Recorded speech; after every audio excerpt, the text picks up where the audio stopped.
Chinglembi Sorokhaibam. Erang yaupagi credits Congratulations again. Nang pau tao da mara sumda phone to bani kan appreciation nangi first hurdle sumaina yam chawna mai pa e life ta thingkhang yam lakani mai ka ko chinu ko sigi responsibility che se ma da na yan ye se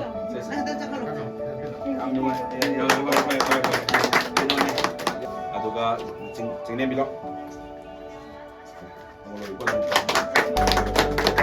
sao ni ko yamara ten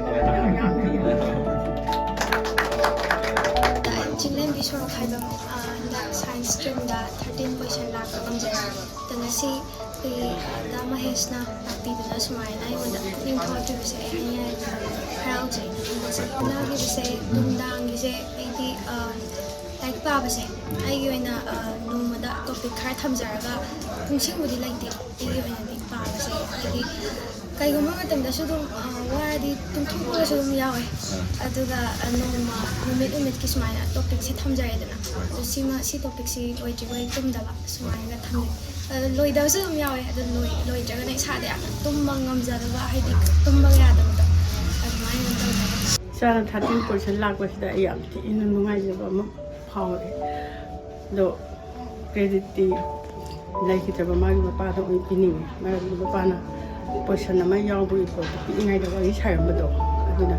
punamak se mana loina khona jaki ba hai ta ga mapa gi ani mana thungin ba se yamak ba ko thumbo oi traga su ko magak ta duma yaw se yam ngai ba ma sangi loina na punamak isana khona jabu da gi keno ani ba do koi thunghan ba hai ta ga magi atmana su layam gen da tu sa gi na support to gi na houkhre ba oi asamai na hai ni matungda ba da su samya he so ma yam so ma la pi na ko sa kan ye kai no su tu mai pa pa se oi ni sa no ya hai ni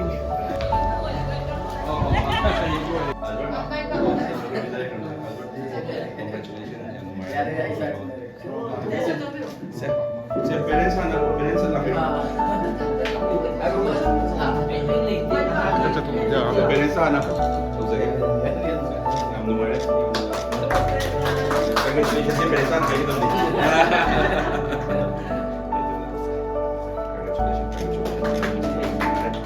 but he ne mai pa ko ro ko nam no mai pa ta le ne he ne te kam ko mai pa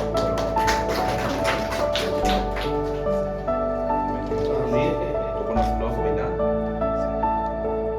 ani so Sinayok Meritourious Award se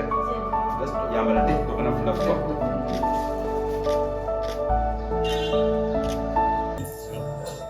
Erang yaupagi credits NB baba